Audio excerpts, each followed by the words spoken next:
अपने मन में जिस चीज का विचार करोगे वही चीज तुम्हें मिलना शुरू होगी। अगर पैसे के बारे में विचार करते हो तो आपके पास पैसा आना शुरू होगा। अगर आप अपने प्यार के बारे में विचार करोगे तो आपको आपका प्यार जल्द ही मिलेगा। गौतम बुद्ध के अनुसार हम वही बनते हैं जो हम सोचते हैं।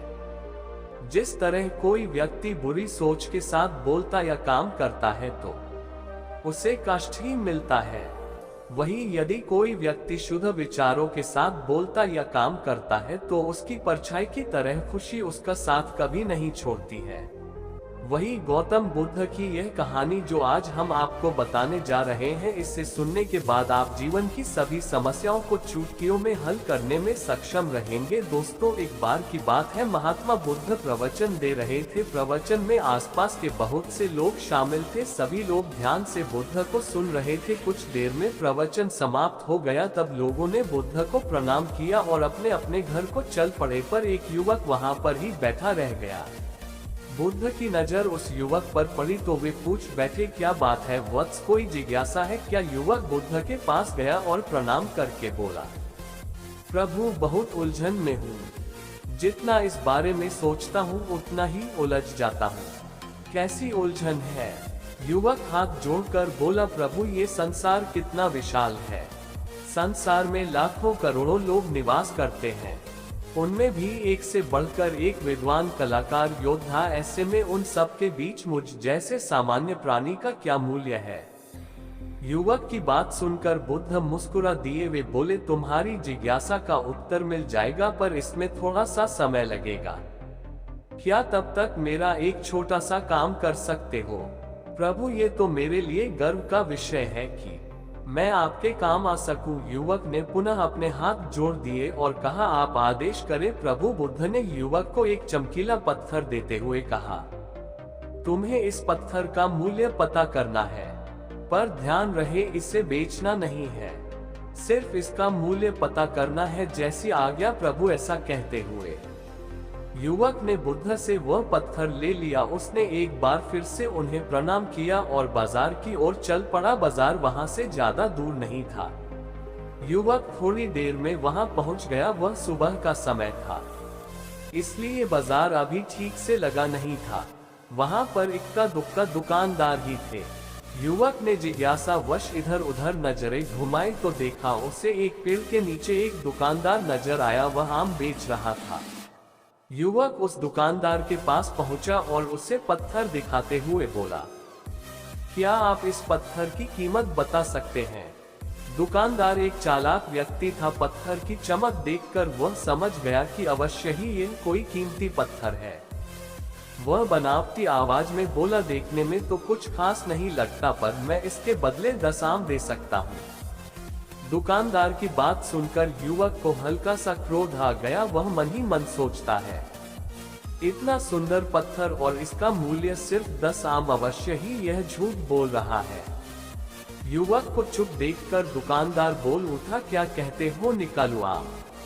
पर युवक ने दुकानदार को कोई जवाब नहीं दिया। वह चुपचाप आगे बढ़ गया। सामने एक सब्जी वाला अपनी दुकान सजा रहा था। युवक उसके पास पहुंचा और उसे पत्थर दिखाते हुए उसका मूल्य पूछा। उस पत्थर को देखकर सब्जी वाले की आंखें खुशी से चमक उठी। वह मन ही मन सोचने लगा, ये पत्थर तो बहुत कीमती जान पड़ता है। अगर यह मुझे मिल जाए तो मजा ही आ जाए। क्या हुआ भाई, कहाँ खो गए? युवक ने दुकानदार की तंद्रा तोड़ी। सब्जी वाला चौंकता हुआ बोला, कुछ नहीं, मैं तो बस मन ही मन इसकी कीमत की गणना कर रहा था। वैसे मैं इस पत्थर के बदले एक बोरी आलू दे सकता हूँ। सब्जी वाले के चेहरे की कुटिलता देखकर युवक समझ गया कि ये दुकानदार भी मुझे मूर्ख बना रहा है। मुझे किसी और से इसका मूल्य पता करना चाहिए, ये सोचता हुआ युवक आगे बढ़ गया। सब्जी वाले दुकानदार ने युवक को पीछे से आवाज लगाई, क्या हुआ भाई, अगर आपको ये मूल्य कम लग रहा है तो बताएं तो सही, मैं इससे बढ़ा दूंगा। पर युवक ने उसकी बात पर ध्यान नहीं दिया। वह अब इधर उधर किसी ऐसे व्यक्ति को खोजने लगा जो जानकार हो और उस पत्थर की सही मूल्य बता सके। युवक को लग रहा था कि अवश्य ही यह कोई कीमती पत्थर है। शायद कोई जोहरी इसका सही मूल्य बता सकता है। ये सोचता हुआ युवक एक जोहरी की दुकान पर पहुंचा। जोहरी अपनी दुकान को अभी खोल ही रहा था। उसने युवक को अपनी दुकान की ओर आते हुए दूर से देख लिया था। साथ ही उसने युवक का हुलिया देखकर यह भी भांप लिया था कि यह कोई गरीब व्यक्ति है जो संभवतः कोई गहना बेचने आया होगा। जोहरी ने हाथ जोड़कर युवक को नमस्कार किया और मुस्कुरा कर पूछा, बताएं महोदय, मैं आपकी क्या सेवा कर सकता हूँ। युवक ने बुद्ध का दिया पत्थर अपनी हथेली पर रख दिया और बोला, इसका मूल्य पता करना था। पत्थर को देखते ही जोहरी उसे पहचान गया कि यह बेशकीमती रूबी पत्थर है जो किस्मत वाले को मिलता है। वह बोला, पत्थर मुझे दे दो और मुझसे 1 लाख रुपए ले लो। कहते हुए जोहरी ने पत्थर लेने के लिए अपना दाहिना हाथ बढ़ाया, पर तब तक युवक ने पत्थर को अपनी मुट्ठी में बंद कर लिया था। उसे पत्थर के मूल्य का अंदाजा हो गया था, इसलिए वह बुद्ध के पास जाने के लिए मुड़ गया। जोहरी ने उसे पीछे से आवाज लगाए, अरे रुको तो भाई, मैं इसके 50 लाख दे सकता हूँ। लेकिन युवक को वह पत्थर बेचना तो था नहीं, इसलिए वह रुका नहीं और दुकान के बाहर आ गया। पर जोहरी भी कम चालाक नहीं था।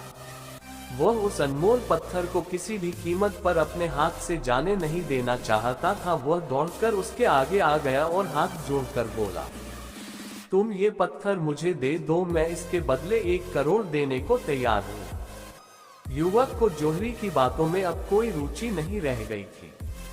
वह जल्द से जल्द बुद्ध के पास पहुंच जाना चाहता था, इसलिए ना तो वह रुका और ना ही उसने जोहरी की बात का कोई जवाब दिया। वह तेज तेज कदमों से बुद्ध के आश्रम की ओर चल पड़ा। जोहरी ने पीछे से आवाज लगाई, यह अत्यंत मूल्यवान पत्थर है, अनमोल है, तुम जितने पैसे कहोगे मैं दे दूंगा। ये सुनकर वह युवक परेशान हो गया। उससे लगा कि कहीं पत्थर के लालच में जोहरी उसे पकड़कर जबरदस्ती ना करने लग, इसलिए वह तेजी से आश्रम की ओर दौड़ पड़ा। युवक जब बुद्ध के पास पहुंचा तो वह बुरी तरह से हांफ रहा था। उसे देखकर बुद्ध मुस्कुरा दिए, फिर भी उन्होंने अपने चेहरे से कुछ भी जाहिर नहीं होने दिया। वे बोले, क्या बात है वत्स, तुम कुछ डरे हुए से लग रहे हो। युवक ने बुद्ध को प्रणाम किया और सारी बात कह सुनाई। साथ ही उसने वह पत्थर भी उन्हें वापस कर दिया। बुद्ध बोले, आम वाले ने इसका मूल्य 10 आम बताया, आलू वाले ने 1 बोरी आलू और जहरी ने बताया कि यह अनमोल है। इस पत्थर के गुण जिसने जितने समझे उसने इसका मूल्य उसी हिसाब से लगाया। ऐसे ही यह जीवन है। प्रत्येक व्यक्ति खान से निकले हुए एक हीरे के समान है, जिसे अभी तराशा नहीं गया है। जैसे जैसे समय की धार व्यक्ति को तराश की जाती है, व्यक्ति की कीमत बढ़ती जाती है। ये दुनिया व्यक्ति को जितना पहचान पाती है उसे उतनी ही महत्ता देती है। कहते हुए बुद्ध एक क्षण के लिए रुके, फिर बोले, किंतु आदमी और हीरे में अंतर यह है, हीरे को कोई दूसरा तराशता है और व्यक्ति को अपने आप को स्वयं ही तराशना पड़ता है। और जिस दिन तुम अपने आप को तराश लोगे, तुम्हें भी तुम्हारा मूल्य बताने वाला कोई ना कोई जोहरी मिल ही जाएगा। गौतम बुद्ध उस लड़के को ये सीख देना चाहते थे कि जो इंसान अपने मन में खुद के बारे में विचार करता है, वह व्यक्ति उसी के समान बनता जाता है। किसी इंसान को अगर दुनिया की किसी भी चीज से सच्चे मन से लगाव हो तो वह इंसान उस चीज को प्राप्त कर लेता है। वही जो इंसान अपनी मनचाही चीज को प्राप्त करने में असमर्थ है, उस इंसान ने अपने मन में सच्चे भाव से उस चीज को चाहा नहीं होता है। वही दोस्तों, गौतम बुद्ध की इस प्रेरणादायक कहानी को सुनने के लिए आप अपने मित्रों के साथ शेयर जरूर कीजिए, ताकि उन्हें भी गौतम बुद्ध के असल ज्ञान के बारे में पता चल सके। और कमेंट बॉक्स में नमो बुद्धाय लिखना ना भूलें। और हमारे चैनल को प्लीज लाइक, कमेंट, सब्सक्राइब जरूर करें। धन्यवाद दोस्तों। नमो बुद्धाय दोस्तों।